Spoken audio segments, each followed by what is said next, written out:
Hello, welcome to the Derby debrief from RamsTV. Owen Bradley with former Derby County captain Shaun Barker alongside, here to bring you reaction to a defeat for Derby today. The Rams getting underway after the international break, but losing away at Oxford United. And Gary Rowett's Oxford getting the better of his former side, courtesy of Stan Mills' first half goal. Oxford were the better team throughout the 90 minutes. In truth, they had the chances. Jakob Vidal-Zetterstrom had to make a string of very good saves to keep the score at 1-0. Derby huffed and puffed, but not enough quality to make the breakthrough. That was Oxford's first home win of the season. It takes them above Derby in the Championship table as the Rams reach the 10-game mark. We'll take a look at the ASLive table a little bit later in the show. The 3 o'clock games are all underway. But before we get reaction from Shaun Barker, we'll come to you. Your assessment of things this afternoon? It was a tough watch. I mentioned this being a marker for how we hope to see John's side kind of performing, playing, what the shape might look like, how the players might adapt to those sorts of details. And for 45 minutes, there wasn't a duel, there wasn't a battle won, there wasn't the aggression, there wasn't that front-footedness that you need. Now, if you're towards the bottom end of the table, we want to see a way of playing, right? We want to see in possession, we want to see how it might look without the ball as well. But the reality is, if you're not competing for the 50-50s, this was a team in Oxford that were looking to transition, looking to counter, and there was 2 or 3 warning signs quite early on, and we end up losing a goal through to a duel in the middle of the pitch. It cannot happen at this stage of the season. I thought the first 10 minutes we looked comfortable. Oxford looked nervy. It's the first, they're looking to try and get the first home win of the season. Now, that's a position that you try and make the most of. Start on the front foot, start aggressively, see how the land lies with the team that you're playing against. And it was there for a team that didn't seem confident at that point. And as soon as 10 minutes came into it, we lost all control of the game, no desire, no real character. And that's the concerning thing before you go into the in-possession detail and the lack of attacking threat we had this afternoon. More from Box in a moment, but let's hear from Derby's head coach. Here's John Eustace at the Casam. Obviously very disappointed with the result. We started quite well, but then as the game went on, we started to lose more tackles, more duels, which was really disappointing. And that second half we huffed and puffed. We had some half decent chances, but not good enough in the final third. In terms of the goal that you conceded, I would imagine that you're disappointed in the way that it came about, and also the fact that Oxford had fired a few warning shots at you in the minutes before that. Yeah, 100%. I think we were in a really good position now on that left side, and the quality in the box wasn't good enough. We didn't lock in. We didn't win. We had 2 opportunities to win some tackles, and we lost them, and then they've countered. So, we need to put this right quickly. We pride ourselves on being difficult to play against, and with and without the ball being very well organised, and at the moment it's just letting us down a very little bit. In terms of the team today, you had players like Patrick Hadjiman, who's been the other side of the world, Ibu Adams as well. You've lost Lewis Travis due to injury. Ryan Brewster's just come back from a layoff as well with a muscle injury. In terms of those issues in the middle of the pitch, was that just the circumstances are not ideal at the moment? Yeah, 100%. We have to be realistic on where we are, and obviously to lose the captain and to bring Ebbs in, who's travelled halfway around the world, and it would have been ideal to rest him today and bring him off the bench like we did with Patrick. Patrick again has been doing really well, but we had to leave him out. He got back late Thursday night, very tired, very stiff still from his 3-game week. Obviously he didn't have any minutes for the United States, so that's where we are on that. And we've got to get players up to fitness, up to sharpness. Rian, had a great 70 minutes for his fitness, but these are all small things that when you come into places like this or playing at home, you have to be 100% on it and ready. And we just weren't at the races at times today from the duelling perspective, and I'm disappointed in that more than anything. I don't mind not playing well and whatnot, but I don't like not competing for that full 95 minutes. And there was times today where we didn't compete as well as we should have. In terms of the attacking players you had out there, you had a lot. In terms of the chances that you created, were you looking for more? Is that a case of you need to see more consistency and chemistry between that group because they've come in various levels of fitness and whatnot? Of course, listen, we've got a lot of attacking players, but we need to have players who are going to be able to find them as well. So we are very heavy in that forward areas, very light in midfield areas, you know. So it's trying to get the right balance where we can create for our forward players, but, you know, also get as many on the pitch as we can. And that's something I'm going to have to look at, of course, because, you know, as I say, we are light in certain areas, and I've got to make sure that we're better going forward and looking dangerous. In terms of Lewis Travis, we mentioned him earlier. What's the situation with him? Yeah, Trav, unfortunately, he's just pulled his calf. He did that earlier in the week, which is a big blow to us, of course. And, you know, it's an opportunity now for David and Ebbs, of course it is. And we've got Tomo, who's still probably a week or so away. So we are very light in that area, but, you know, we'll make do, and we'll try and find a way to make it work. You're clearly disappointed and frustrated today, but I remember the Southampton game 2 weeks ago. You were pleased with the performance, could have won the game. Is this that time where you don't get too high, don't get too low? It's a long old season, you just got to ride with the emotions. Of course it is. Listen, I've said it's going to be a slow start. It's a frustrating start. Of course it is today. There's no one more frustrated than myself. You know, I was really disappointed with the performance, but, you know, it's important that we don't get too disappointed. We've got a huge game now on Tuesday, which we'll all be really looking forward to, and we've got to put things right. That's Derby boss John Eustace. You'll get reaction from Carlton Morris later in the programme as well. Barks clearly not happy, and he talked about level of compete, which is, I guess, what you were talking about top of the programme as well. Yeah, before you get to any other detail, that's it. Are you going out to compete against 11 men that want to get their first home win of the season? And if you know John, whether you know personally, whether you've played against him, whether you've seen him play, that is a non-negotiable. Competing, especially in the central areas, is a non-negotiable. You have to compete. You have to show a desire to do more and be more aggressive than the opposition. And I thought we were way below par this afternoon.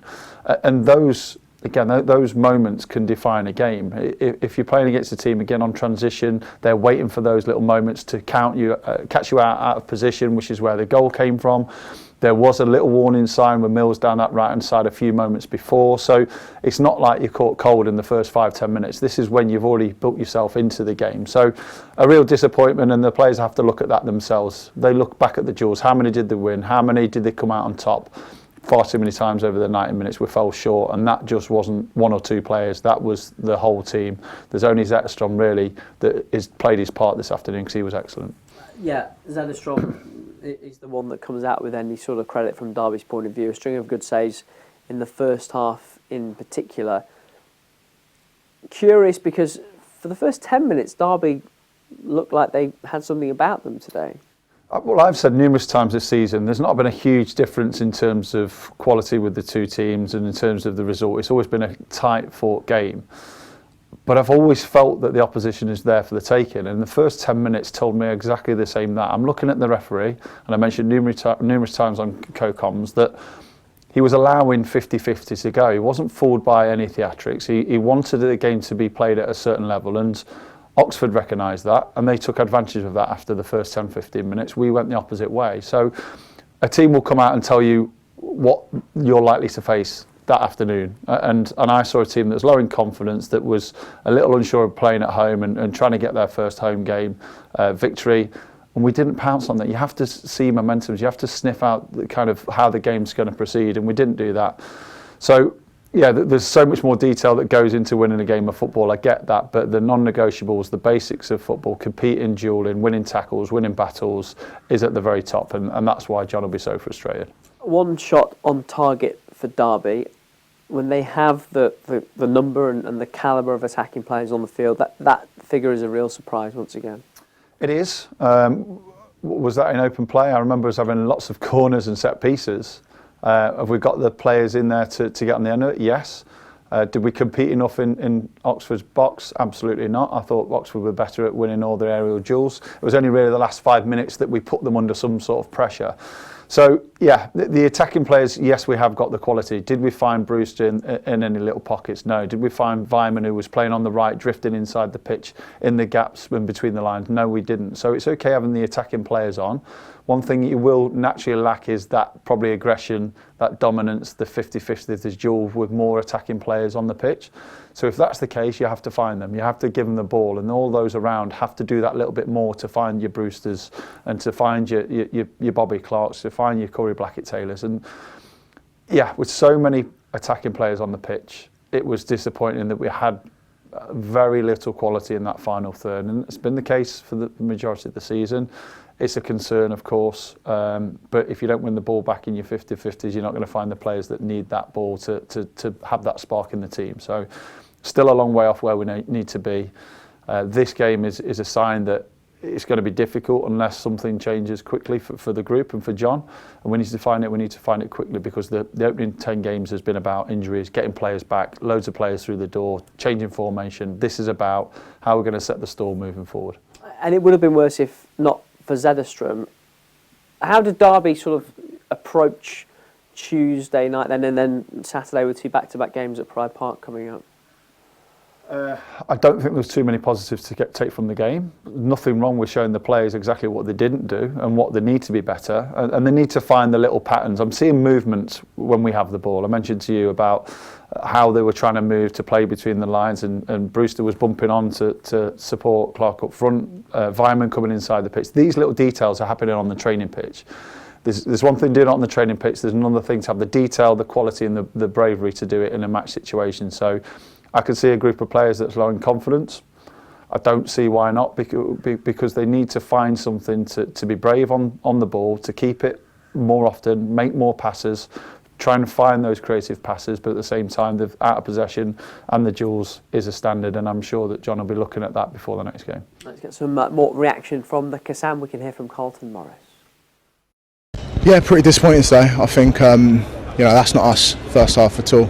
The boys won't mind me saying we weren't our usual fiery self. We expected to come out of the international break with energy and a performance, and the game plan was there. We just didn't execute as players on the pitch, and I feel like we've let the fans down, let the staff down in that first half at times. So if I'm being brutally honest, I think we just have to accept a bit of accountability and go and bounce back Tuesday night. What does that come down to, or is it just a combination of different factors? Yeah, I mean, it's a combination of things. There's no one thing. That fire wasn't there today. It looked like they wanted it more at times in that first half. We come out the second half and looked to okay in spells, but like I said, that's just not us. We as players, we know that we had enough quality on the pitch to go and win the game today. We didn't execute. That's the reality of Championship football. You're not going to perform at the apex of your abilities week in, week out. We can accept that, but what we can't accept is that again Tuesday night. Now it's an opportunity for us to bounce back strong. Key thing that you've got such an opportunity really quickly as well. Yeah, it's huge. It's a 3-game week. We've got 6 points up to play for in the next 7 days. Now it's about how we react. So yeah, today was poor, and we'll learn from that and we'll move on. But it's about the men in that dressing room. I back my teammates and the staff to the hills to bounce back and show the character that we need to go and get a result on Tuesday. The away end sold out again, and we're back at home in front of our fans, which is always important. Yeah, I mean last home game, Saints at home before the break. I think we're excellent. We had a lot of momentum. We were riding after that, so hopefully we can get back on that wave Tuesday night. Thank you, mate. That's Derby striker Carlton Morris. A few results from the Championship weekend so far then. Middlesbrough winning last night. A victory in the early game for Millwall at Queen's Park Rangers as well. Latest in the 3 o'clock at the moment. Hull leading at Birmingham, and Sheffield Wednesday have fallen behind at Charlton as well. One game coming up tonight, Leicester hosting Portsmouth. The table then accurate before the 3 o'clock games got underway. Middlesbrough going back to the top. Coventry can change that this afternoon. Stoke up in the top 6 still after their bright start to the season. At the other end, Oxford have gone above Derby after their victory today. The Rams just a single place above the bottom 3. That could change by the end of the day. Although, as we know, Sheffield Wednesday already behind. That's all from us for now. If you want more reaction to today's game, it'll be on the website. That's where you'll find all the build-up ahead of Tuesday as well, when we're back at Pride Park. Do join us for that if you can. From me, Barks, and the team, goodbye for now.